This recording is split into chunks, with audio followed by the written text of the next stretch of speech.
Luke chapter 1, verse 37 says, "For nothing will be impossible with God." Every time I read those words, honestly, I feel my faith grow stronger because they remind me that no matter how big the mountain in front of me may be, God is always greater. I have learned that God is not limited by anything. The problem is that, well, many times we are the ones who limit him, not because he lacks power, but because our faith falls short. And you know, this is true. God will act in your life only as far as your faith allows him to. I remember a passage that impacts me deeply, the father who brought his demon-possessed son to Jesus. He wanted to see his child set free, but he admitted that his faith was not enough. He said, "I believe, but help my unbelief." That man understood what has happened to me so many times, and what perhaps has happened to you as well. You want to believe, but deep inside you feel doubt. And that is where the limit appears. It's not that God cannot do it, it's that our faith builds walls that stop the miracle. I myself have put limits on God with my thoughts and with my unbelief. There have been moments when I prayed for something, but deep down, I doubted it would happen. Has that ever happened to you? Maybe you prayed, but afterward you thought, "I don't think it will happen," and, without even realizing it, those words became a stone blocking God's work. Martha did the same when her brother Lazarus died. Jesus told her, "I am the resurrection." Yet, she preferred to believe in a future resurrection, not in the immediate one. I relate to Martha because honestly, many times it has been easier for me to believe in what God will do someday in the future than in what he can do right now. And perhaps you have also been there, believing that God is powerful but without the faith to expect a miracle in the present. Jesus asked her to remove the stone from the tomb, and when she did, she also removed the limit she had set with her unbelief. Then the impossible happened. I have learned that when I dare to remove those stones in my life, the glory of God is revealed with power, and you need to do the same, because as long as they remain, they will keep blocking the miracle. Maybe your stone is fear that paralyzes you, doubt that weakens your faith, unbelief whispering that nothing will change, or resignation that makes you settle for less. It could even be the habit of postponing, of saying maybe later, when in reality, God wants to show you his power today, right now, without waiting another day. Moses is another example that always challenges me deeply. The Bible shows that God dealt with him in a special way because Moses had a different kind of faith, one that went far beyond the unbelief of the people. While the Israelites complained, doubted, and feared, Moses chose to believe. When he lifted his staff at the sea, the waters parted and the whole nation crossed on dry ground. When he prayed with firmness, heaven responded with signs and plagues that demonstrated God's power. When he raised his hands during battle, Israel prevailed because his faith connected directly to the supernatural.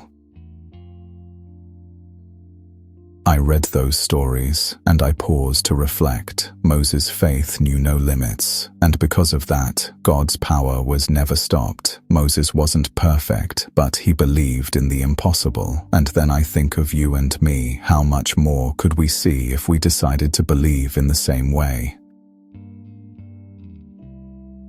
How many seas would open before our eyes? How many spiritual enemies would be defeated if our faith remained firm? God is the same. He has not changed. The only thing that makes the difference is our faith. If Moses could trust, then you can trust as well today. The Bible also tells us that Jesus entered towns where he could not do miracles, not because he had lost power, but because people's unbelief stopped him. I have asked myself, how many times in my life has Jesus wanted to act but could not because I didn't believe? And you? Have you thought about how many miracles you might have seen if you had trusted a little more? In contrast, the Roman centurion understood what many others did not. He said to Jesus, "Just say the word, and my servant will be healed." That kind of faith astonished the Lord. While so many doubted, this man fully trusted in the authority of Christ. I've told myself, I want to have that kind of faith, and you can have it too. Faith that sets no conditions, faith that doesn't demand signs, faith that rests on the word of Jesus alone. It's interesting, but sometimes it's actually easier to believe that God can do something in someone else's life than in your own. I've experienced it. Honestly, it just feels simpler to pray for a friend, but when it comes to my own struggles, I feel the battle of unbelief. And you've probably felt it too.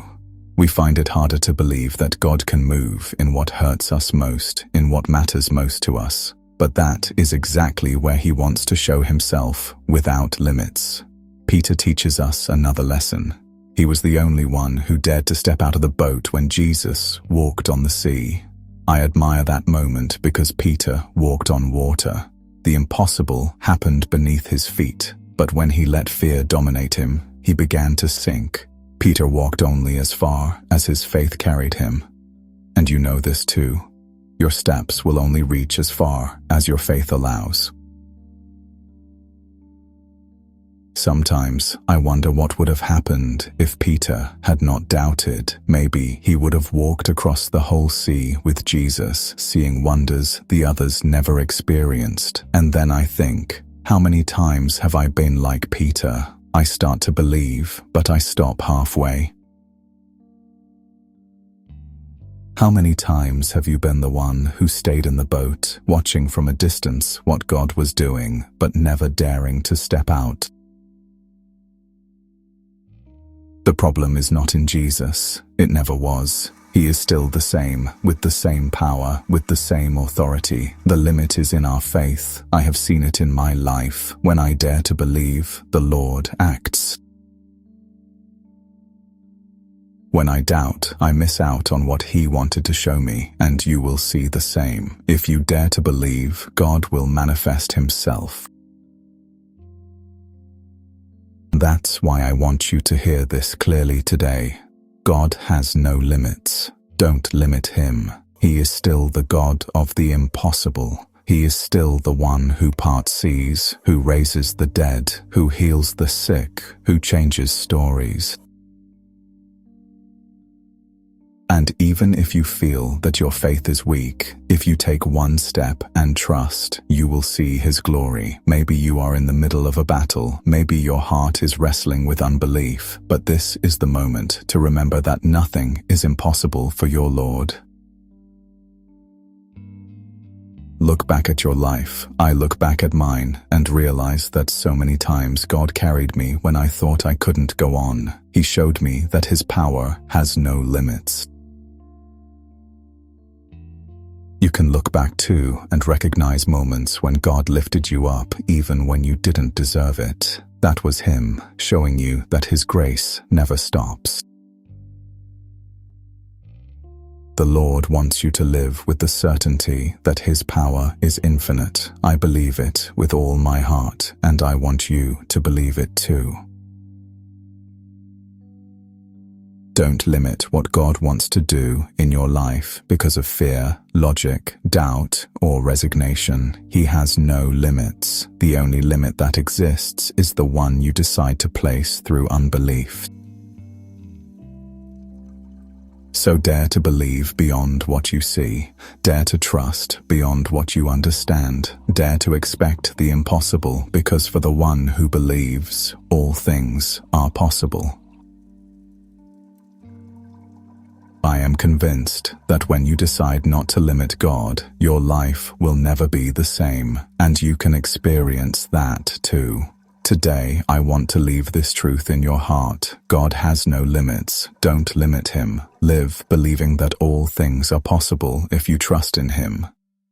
Allow your faith to stretch beyond your doubts, and you will see the impossible begin to unfold in your life. May the Lord fill you with peace, cover you with his grace, and guide you in every step you take. May his love be your strength and his faithfulness your confidence. Remember, you are not alone. God walks with you at every moment. I wish you a day full of blessings, of joy, and of renewed faith. May everything you put your hands to prosper. May your thoughts be filled with peace, and may your heart remain confident in the Lord.